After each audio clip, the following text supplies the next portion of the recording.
সাতমুখী রুদ্রাক্ষর গুরুত্ব কি, সাতমুখী রুদ্রাক্ষ পড়ার উপকারিতা কি, আর কি কোন রাশির জাতক কোন কোন মুখী রুদ্রাক্ষ পড়বে, রুদ্রাক্ষ পড়ার সময় কি আমিষ খাওয়া যায়? ওম নমো ভগবতে রুদ্রায় নম, ওম নমো ভগবতে রুদ্রায় নম, ওম নমো ভগবতে রুদ্রায় নম, নম শিবায়, নম শিবায়, নম শিবায়। ধর্মীয় বিশ্বাস অনুযায়ী রুদ্রাক্ষ ধারণ করলে যে কোনো ব্যক্তির জীবনে সুখ সমৃদ্ধি এবং ভগবান শিবের আশীর্বাদ পাওয়া যায়। শারীরিক এবং মানসিক স্বাস্থ্যের জন্য কিন্তু রুদ্রাক্ষ ভীষণই উপকারী। শুধু তাই নয়, মানসিক চাপ এবং উদ্বেগ, তাছাড়াও বিভিন্ন নেগেটিভিটি শক্তি দূর করতেও কিন্তু আমাদের রুদ্রাক্ষ সাহায্য করে। তো চলুন আজকে রুদ্রাক্ষ সম্বন্ধে আমি বিস্তারিত বলবো। তার আগে বলবো, নতুন হয়ে থাকলে অবশ্যই আমার চ্যানেলটা সাবস্ক্রিপশন করে পাশে থাকুন। তথ্যমূলক ভিডিওগুলো সকলের সাথে শেয়ার করুন, লাইক করুন, কমেন্ট করুন, আমাকে জানান আর কি তথ্য আপনাদের জানা আছে, আমি আপনাদের সেই মতো সাহায্য করব। আসুন এবার জেনে নিই সাতমুখী রুদ্রাক্ষ পড়লে কি হয় আর সম্বন্ধে বিস্তারিত বলছি। তার আগে বলবো কোন রাশির কোন রুদ্রাক্ষ ধারণ করা উচিত, একটু ছোট করে আমি বলে দিচ্ছি। এর আগের ভিডিওতে আমি দিয়েছি বিস্তারিতভাবে।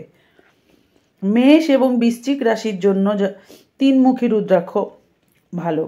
বৃষ এবং তুলা রাশির জন্য ছয়মুখী রুদ্রাক্ষ পড়া ভালো। মিথুন এবং কন্যা রাশির জাতক জাতিকারা চারমুখী রুদ্রাক্ষ পড়তে পারে এবং জপমালাও পড়তে পারে। কর্কট রাশির জাতকেরা দুইমুখী রুদ্রাক্ষ, সিংহ রাশির জাতকেরা একমুখী রুদ্রাক্ষ, ধনু এবং মীন রাশির জাতকেরা পাঁচমুখী এবং মকর এবং কুম্ভ রাশির জাতকেরা সাতমুখী রুদ্রাক্ষ পড়লে খুব উপকার হয়। তো আমি তো আজকে সাতমুখী রুদ্রাক্ষ নিয়ে আপনাদেরকে বলবো। আর একটা কথা আপনাদের অনেকেরই প্রশ্ন এটা, সেটা হচ্ছে রুদ্রাক্ষ পড়তে কি নিরামিষ খেতে হয়, সেটা একটু জেনে নিন। একজন আমিষভোজী ব্যক্তিও কিন্তু রুদ্রাক্ষ পড়তে পারেন। শিব মহাপুরাণ বা দেবী ভাগবত সহ প্রধান বৈদিক ধর্মগ্রন্থ, উপনিষদ বা পুরাণগুলির কোনোটাতেই কোনো খাদ্য বিধিনিষেধ কিন্তু নেই রুদ্রাক্ষ পড়ার জন্য। এর অর্থ হলো আপনি রুদ্রাক্ষ পড়তে পারেন যদিও আপনি মাংস বা অন্যান্য আমিষ খাবার খান, অসুবিধা নেই। তাও আমি বলবো, যারা বিশ্বাস করেন যে কোনো রত্ন বা ধাতু বা রুদ্রাক্ষ বলুন বা কোনো কিছু ভালো কিছু যদি পড়ি, যেমন আমরা গ্রহের শান্তির জন্য অনেক কিছু ধারণ করি, সেক্ষেত্রে আমরা যেই দিনের জন্য পড়ছি বা যেই গ্রহের শান্তির জন্য পড়ছি সেই দিনটা আমরা চেষ্টা করব সাত্ত্বিকভাবে থাকার। তাহলে আর মনের শান্তিটা তো আছে, কারণ মনের শান্তিটা তো হচ্ছে বড় শান্তি। মন পবিত্র তো সব পবিত্র। সেটা আপনি আমিষ খেয়েও করতে পারেন আর নিরামিষ খেয়েও করতে পারেন। এবার সোজা চলে যাই সাতমুখী রুদ্রাক্ষ। প্রথমেই বলবো সাতমুখী রুদ্রাক্ষের গুরুত্ব কি। এই রুদ্রাক্ষ হলো দেবী লক্ষ্মীর প্রতীক, যিনি শক্তি আর যিনি স্বপ্নকে বাস্তবে নিয়ে আসেন। ইনি তার ভক্তদের স্বাস্থ্য এবং সম্পদ নিয়ে আশীর্বাদ করেন। এটি সবচেয়ে শক্তিশালী এবং পবিত্র পুঁথি। এটি আর্থিক সমস্যায় যারা ভুগছেন এমন লোকেদের উপকার করে এবং তাদের ব্যবসায়িক সাফল্য পেতেও সাহায্য করে এই সাতমুখী রুদ্রাক্ষ। সাতমুখী রুদ্রাক্ষ শিবের প্রতীক। অ্যাকচুয়াল মানে রুদ্রাক্ষ মানেই শিবের প্রতীক। শিবের চোখের জল থেকেই তো রুদ্রাক্ষ হয়েছে। তো এটি কিন্তু যাকে নিয়ে আমাদের সব থেকে ভয় বেশি, সেটি হচ্ছে গ্রহরাজ শনি দ্বারা নিয়ন্ত্রিত এই সাতমুখী রুদ্রাক্ষ। এই রুদ্রাক্ষ রোগ ব্যাধি ও দারিদ্র্য নিবারক, সমৃদ্ধকারক এবং শান্তি এবং মাতৃকার কেন্দ্র। খুবই ভালো আর কি, এটা সবার জন্য ভালো। আর আমরা তো বড় ঠাকুরকে ভয় পাই, তাকে শান্ত করার জন্য কিন্তু আমরা সাতমুখী রুদ্রাক্ষ পড়তে পারি, সকলেই পড়তে পারি আর কি। উপকারিতা কি কি সাতমুখী রুদ্রাক্ষ জেনে নিই। সাতমুখী রুদ্রাক্ষ পরিধানকারীরা জীবনে সমৃদ্ধি, সুখ এবং আর্থিক প্রাচুর্য আকর্ষণ করে এটি পড়লে। এটা আপনার জীবন থেকে দুর্ভাগ্য দূর করে আর এটি শুক্রের নেতিবাচক প্রভাব দূর করে এবং এই রুদ্রাক্ষ ধারণে জীবনে শান্তি এবং স্থিতিশীলতা আসে। এটা কারা পড়তে পারে? এটা সবাই মোটামুটি পড়তে পারে। সুখ ও সমৃদ্ধি পেতে সকল পেশা এবং ব্যবসার মানুষরাই এটা ধারণ করতে পারে। সাতমুখী রুদ্রাক্ষ অগণিত দেবী এবং দেবতার দ্বারা আশীর্বাদ প্রাপ্ত, তাই এটি খ্যাতি, সম্পদ এবং জীবনে উন্নতি আনে এবং দুর্ভাগ্য দূর করে। তাই আমরা চেষ্টা করব সবাই একটা করে অন্তত সাতমুখী রুদ্রাক্ষ পড়ার, কারণ ভোলেনাথের আশীর্বাদ এটা। এই সাতমুখী রুদ্রাক্ষ কোথায় পাওয়া যায়? সাতমুখী রুদ্রাক্ষ হল একটি পবিত্র পুঁথি যা রুদ্রাক্ষ গাছের ফল থেকে তৈরি হয়।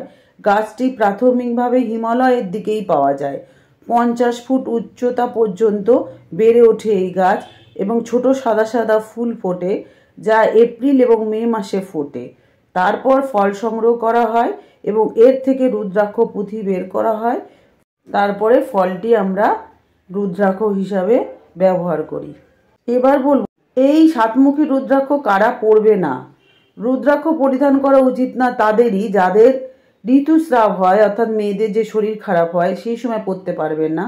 আর অন্ত্যেষ্টিক্রিয়া অর্থাৎ কেউ মারা গেলে, এটা বিশ্বাস করা হয় যে এই মেয়েদের এই শরীর খারাপ বা কেউ মারা গেলে এটা একেবারেই পরবেন না, কারণ এটা ভালো হওয়ার থেকে আরও খারাপ হয়ে যায়, কারণ এটা নেগেটিভ হয়ে যায়। সেই জন্য এই সময়গুলোতে না পরাই ভালো।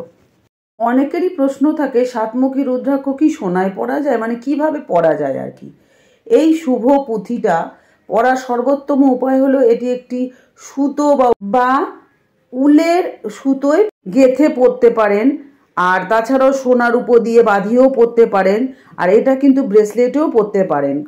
কটা পুঁথি পরতে পারেন সেটা বলে দিচ্ছি। 27+1 28টা, বা 32+1 33টা, 54+1 108+1 এইরকমভাবে মালা হিসাবেও পরতে পারেন, ব্রেসলেট হিসাবেও পরতে পারেন।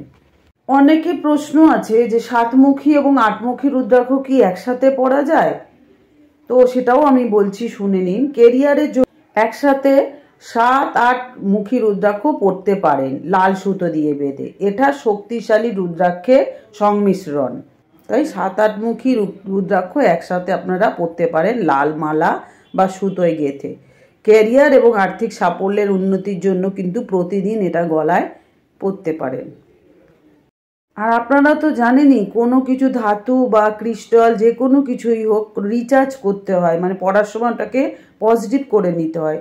সেটা কি করবেন, চাঁদের আলোয় সারা রাত পূর্ণিমা যখন হবে সেই সময় চাঁদের আলোর নিচে রেখে দেবেন, আর ওম নমঃ শিবায় 108 বার বলে ওই মালা বা ক্রিস্টাল যাই পড়ুন না কেন, ওটা পড়ার সময় ভোলেনাথের ওই 108 বার একটি মন্ত্র আপনাদের জপ করতে হবে এবং তারপরেই ওটা ধারণ করতে হবে।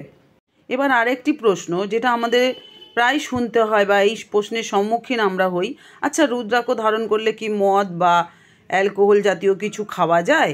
তো সেই ব্যাপারেই আমি আজকে আপনাদেরকে বিস্তারিত বলবো, আপনারা মন দিয়ে শুনে নিন, কারণ এই ব্যাপারে আমাদের অনেকেরই আগ্রহ আছে, তাই জেনে নিই। এটা খুবই ইম্পর্টেন্ট সকলের কাছে, মন দিয়ে শুনুন কি বলছে শাস্ত্র। শাস্ত্রে এরকম কোনো কথা নেই যে রুদ্রাক্ষ ধারণ করলে অ্যালকোহল খাওয়া যায় না বা আমিষ খাওয়া যায় না, তাই আপনারা নিশ্চিন্তে রুদ্রাক্ষ পরতে পারেন। এটা মনের ব্যাপার, মনে যদি আপনার চায় সেটাই আপনারা করবেন। রুদ্রাক্ষ ধারণে কোনো বিধিনিষেধ নেই, শুধুমাত্র ওই মৃত্যুর ক্ষেত্রে আর মেয়েদের শরীর খারাপের ক্ষেত্রে ওই কটা দিন, ব্যাস। আর কোনো বিধিনিষেধ নেই, আপনারা সবসময় ব্যবহার করতে পারেন। কোন কোন রাশির ক্ষেত্রে কোন রুদ্রাক্ষ পরবেন এটাও আমি বললাম। আমিষ খেতে পারেন না, নিরামিষ খেতে পারেন, কেন পরা উচিত না, কারা পরতে পারে না, সমস্ত বিষয় কিন্তু আমি বিস্তারিত বললাম, সবটা জেনে নেবেন। আর যদি তথ্যমূলক মনে হয় অবশ্যই ভিডিওটা সকলের সাথে শেয়ার করবেন। আর বলবো, এতক্ষণ আমার সাথে থাকার জন্য, আমার কথাগুলো শোনার জন্য আপনাদেরকে অনেক অনেক ধন্যবাদ। সবাই খুব সুস্থ থাকুন, ভালো থাকুন, ভোলেনাথের নামে থাকুন, ভোলেনাথের নামে রুদ্রাক্ষ ধারণ করুন সবাই। সাতমুখী রুদ্রাক্ষ সকলের জন্য খুব ভালো। তো আজকে আসি, আবার দেখা হচ্ছে নতুন আরেকটা ভিডিও নিয়ে। জয় ভোলেনাথ, সকলকে ভালো রেখো, সুস্থ রেখো, আনন্দে রেখো। টাটা বন্ধুরা, আজকে আসি।